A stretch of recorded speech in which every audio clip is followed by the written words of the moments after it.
Yang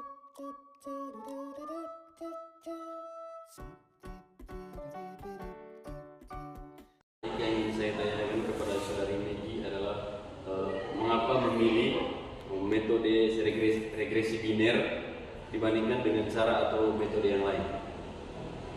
Menjawab pertanyaan dari saudara Rino, mengapa saya menggunakan metode regresi logistik biner? Karena variabel dependen dalam penelitian ini bersifat kategori, yaitu perilaku ramah lingkungan mahasiswa yang diklasifikasikan ke dalam dua kategori. Yang pertama itu ramah lingkungan dan yang kedua itu adalah tidak ramah lingkungan.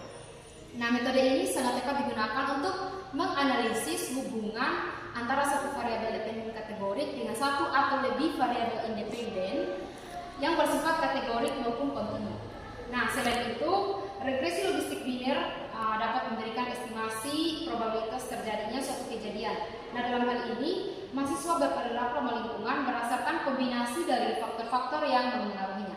Nah, keunggulan lain dari metode ini adalah kemampuannya dalam mengukur pengaruh masing-masing variabel independen terhadap peluang terjadinya perilaku ramah lingkungan, yang sangat relevan dengan tujuan penelitian ini untuk mengetahui faktor-faktor signifikan yang memengaruhi perilaku tersebut. Nah, oleh karena itu, regresi logistik biner ini sangat cocok dipilih karena paling sesuai dengan karakteristik data dan tujuan analisis yang ingin dicapai dalam penelitian.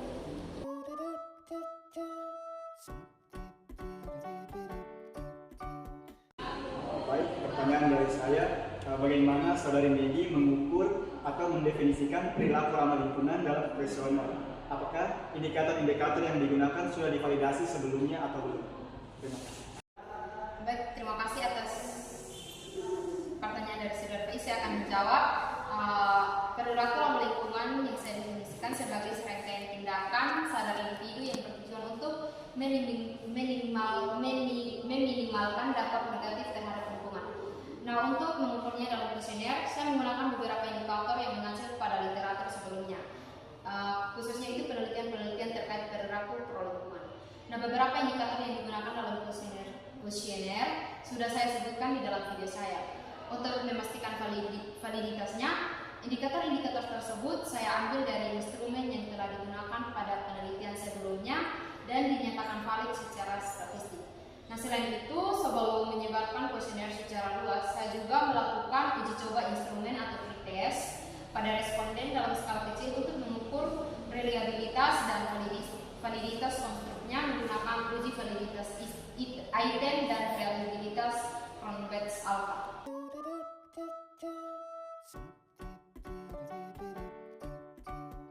Baik, pertanyaan dari saya, apa saja variabel independen yang digunakan dalam penelitian ini dan bagaimana hubungan teoritis variabel tersebut dengan perilaku ramah lingkungan? Saya akan menjawab pertanyaan dari saudara Felton.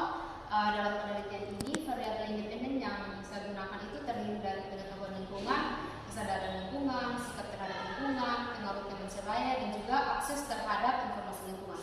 Nah, secara teoritis, kelima variabel ini itu memiliki hubungan yang sangat erat dengan perilaku ramah lingkungan. Pengetahuan lingkungan penting karena semakin tinggi pemahaman seseorang mengenai isu-isu lingkungan, maka semakin besar kemungkinan dia untuk bertindak secara ramah lingkungan. Nah, kesadaran lingkungan itu menggambarkan tingkat kepedulian seseorang terhadap kondisi lingkungan dan urgensi untuk melestarikannya. Sikap terhadap lingkungan mencerminkan pandangan atau kecenderungan individu dalam mendukung atau menolak tindakan-tindakan yang berdampak pada lingkungan.